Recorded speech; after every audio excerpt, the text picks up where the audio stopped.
Saya selalu belajar melakukan zikir suluk. Nah, di dalam perjalanannya begini Gus. Boleh ku tahu Pak, zikir suluknya ada di khofi apa di siri apa di jari? Di siri. Di siri ya? Di siri dan rasa. Oh, berarti 1, 2 dan 3. Oke. Dosa semua kan. Di situ ada yang menyampaikan ketemu dengan sesuatu dan menyampaikan bahwasanya ada 4 lapisan tingkatan kemakrifatan, yang mana lapisan pertama itu dia menyampaikan bahwasanya ma'rifatun nafsiyah, dan tingkatan yang kedua ma'rifatur robbi, tingkatan yang ketiga ma'rifatur ruh, dan yang keempat ma'rifating rasul. Nah, di situ apa yang nanti saya pertanyakan? Nah, pertanyaannya, jikalau memang benar demikian, mohon penjelasannya. Makatan Gus. Ma'rifatun nafsiyah, Ma'rifatur robbi, ma'rifatur ruh, dan juga yang terakhir ma'rifating rasul. Rasa. Nah, Pertanyaannya, jikalau memang benar demikian, mohon dipun jelaskan. oh gitu. Nggih, ngoten. Jenengan mau berarti pun zikir sirul asrar ya? Sudah. Insyaallah. Ngoten. Jadi ketika solo jenengan ikut tidak hanya zikir khofi tapi zikir jali atau zikir sirul asrar gitu. Nggih. Mekaten matur suwun sanget. Wassalamualaikum warahmatullahi wabarakatuh. Waalaikumsalam warahmatullahi wabarakatuh.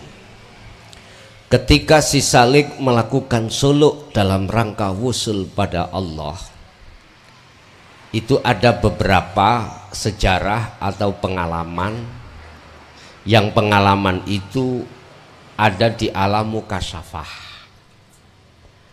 Apa alam mukasyafah? Alam terbukanya hijabnya gaibnya makhluk, yang tadinya makhluk gaib itu tidak bisa tampak dan nyata Anda ditemukan. Di situ ada alam malakut, alam jabarut, alam lahut. Ada alam malakut berarti ketemu para malaikat, alam jabarut Anda bertemu terhadap para bongso begebluk. Begebluk, tahu begebluk ya? Di situ ada alam barzah. Anda bertemu terhadap alam lahut, bertemu para kekasih Allah. Di situ juga ada alam surga. Di situ juga ada alam lauhil mahfud. Lah, ini masih di dalam alam mukasyafah. Tapi ketahuilah ada alam atau makom lagi yang lebih tinggi daripada mukasyafah yang disebut musyahadah. Inilah alam kebukanya gaibnya Allah terhadap Anda, yang Anda tadinya belum bertemu Allah, Anda akhirnya disebut bertemu Allah itu di makom musyahadah. Lah, tadi yang dikatakan, yang ditanyakan adalah makrifat. Pertanyaannya ini makrifatullah apa makrifat selain Allah? Makrifatullah ya? Makrifatullah. Kalau makrifatullah, di situ kok ada yang namanya makrifat nafsiyah. Terus makrifat robbi, makrifat ruh, makrifat rasa atau iman. Bapak Ibu, setahu saya, kalau sudah di makom musyahadah, ya, ini ada 3 golongan kekasih Allah yang sudah masuk di dalam makom musyahadah itu disebut kekasih Allah. Itu dibagi menjadi 3. Pertama musyahadatul fana wa kamil wa baqo. Fana kamil disebut mahfud, Bakok disebut maksum. Artinya musyahadatul fana ini kita sudah makrifat pada Allah ya. Ini berarti mutlak sudah. Itu durasinya cuman sedikit. 1 hari 1 malam itu bertemu 24 jam. Durasi kita untuk makrifat pada Allah, untuk ingat pada Allah itu lebih kecil daripada kita makrifat terhadap selain Allah. Artinya lalai dari Allah itu lebih besar. Ini musyahadatul fana, kasih Allah. Yang kedua adalah musyahadatul kamil. Artinya kebalikan yang pertama. Lebih besar, lebih ingat 24 jam itu makrifatnya pada Allah alias ingat daripada lalainya pada Allah. Dua golongan ini disebut mahfud. Walaupun dia lalai, tidak ke buku lalai. Artinya tidak ke buku salah. Karena dia itu sebetulnya pingin terus menerus tidak lalai pada Allah, tapi Allah sendiri yang mengancup-ancup no. Ancup-ancup ini kok Pak? Cara arek ngono dikum, diencep no nang ngene banyu, dientas, diencep. Gitu loh Mas. Itulah maksud saya, itu loh ya. Dengan bahasa yang tidak sama, itulah maksud saya. Tapi gak sampai mati Pak. Ada yang anak kecil dipegang, diencep nang ngene ceding, solet gak dientas-entas, mati. Ini ndak. Musyahadatul fana kalau sudah gini ditawarik maneh baru ingat. Itu namanya. Nanti diencepkan lagi. Ini namanya jatuh bangun. Sing musyahadatul kamil lain lagi. Sepandai-pandai tupai melompat, suatu saat akan jatuh. Hukum. Terus yang ketiga adalah musyahadatul kamil. Bakok itu masuk di dalam makom maksum. Artinya 24 jam 1 detik pun beliau tidak lalai pada Allah, baik terjaganya atau tertidurnya. Ruhaniyah ini sudah tetap makrifat Allah Subhanahu wa ta'ala. Pun kembali pada pertanyaan yang tadinya muncul, makrifat nafsiyah. Wis ingkuk mlebu teng pundi? Kula terangno satu persatu masuknya di mana nanti.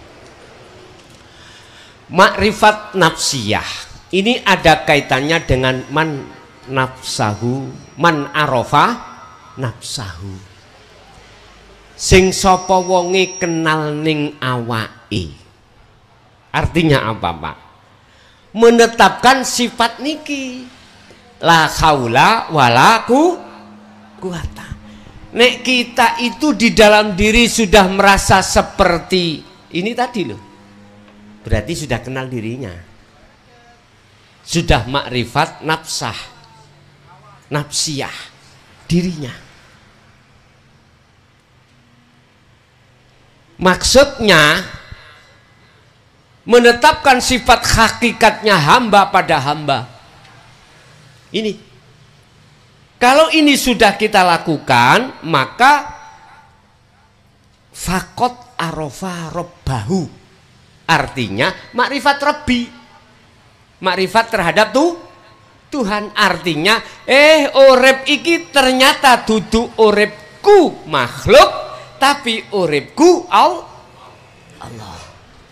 Makanya hadits qudsinya kan gini, man arofa nafsahu faqad arofa rabbahu.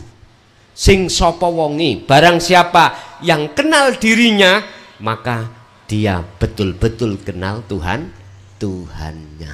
Yes. Kemudian makrifat ruh. Artinya sing dimaksud makrifat ruh itu adalah yang sudah fana atas diri ruhnya. Ruh itulah makhluk toh Pak. Makhluk dari sisi jenengan proses nafi isbat, nafi atau pengenalan diri. Tapi manakala ruh ini sudah masuk di dalam sisi pandang sudut hakikat makrifat, siapa ruh ini? Sebab jasad iki soe melaku sebab ada ruh.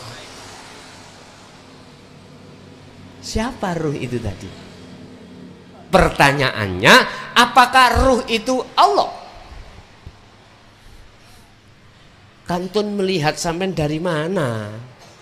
Kalau sudah di ahad, inilah yang kumaksud, nama-nama itu sudah tidak ada. Nama ruh ya tidak ada, nama Allah sudah tidak ada. Bahasa sembunyi-sembunyi. Lesanku ngomong ini. Lesan ya. Gurih manis pahitnya iki memang teko duren. Semua percaya. Wong umum. Mboten tadi geger. Tapi hatiku maksudnya duren iku Allah. Ning jero. Sing tak omong ning dohir iku tetep duren. Tapi hatiku ngomong Allah. Sekarang gini, jaro dikono njaba. Gusti Allah tak pangani rek. Kira-kira gak geger? Langsung dipanggil MUI aku. Nggih. Sama. Saya bisa berjalan itu karena ruh memang benar. Tapi di dalam hatiku bahasa ruh sudah tidak ada. Sudah tidak ada. Imanku perjalanan ini karena Allah. Berarti umpama jero tak golek njaba. Sing mlaku sapa son? Allah. Nah ini iki akan menjadi game.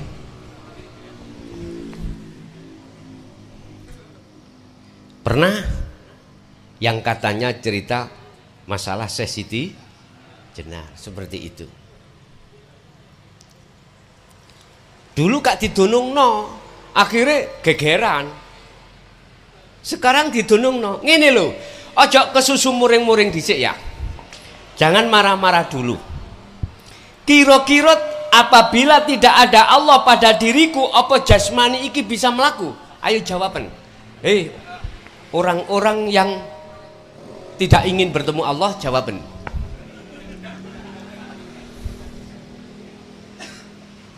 Mengapa kita tidak bisa melihat Allah? Karena kita tidak ingin ketemu Allah. Sebab ketemu Allah itu mati, jadi gitu .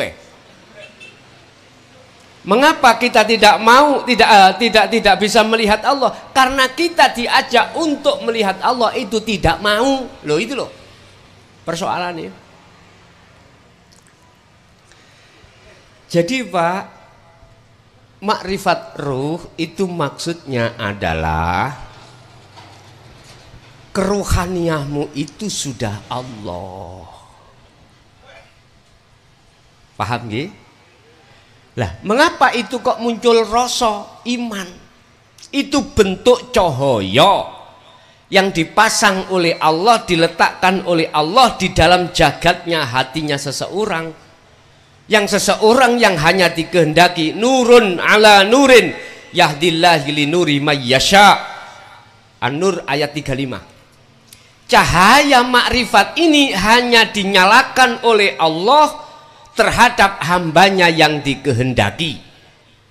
Siapa hamba yang dikehendaki? Adalah hamba yang mengikuti Rasulnya Muhammad. Bahasa sekarang umat. Artinya tidak mengikuti Rasulullah hanya secara syariat, tetapi juga secara hakikat. Padahal mayoritas umat iki Pak mung niru syariat tok. Hakikate gak doyan. Wis. Apa ndelok? Mulai sangka santri nih sampai kiai ini suhune sampai tokoi, mulai pengikut sampai tokoi cuman syariat doang. Akhlak istimaiyah, sedangkan akhlak ilahiyah ikut tidak mau. Mestinya kedua-duanya ini berimbang. Syariat yo, hakikat yo. Artinya jogonen.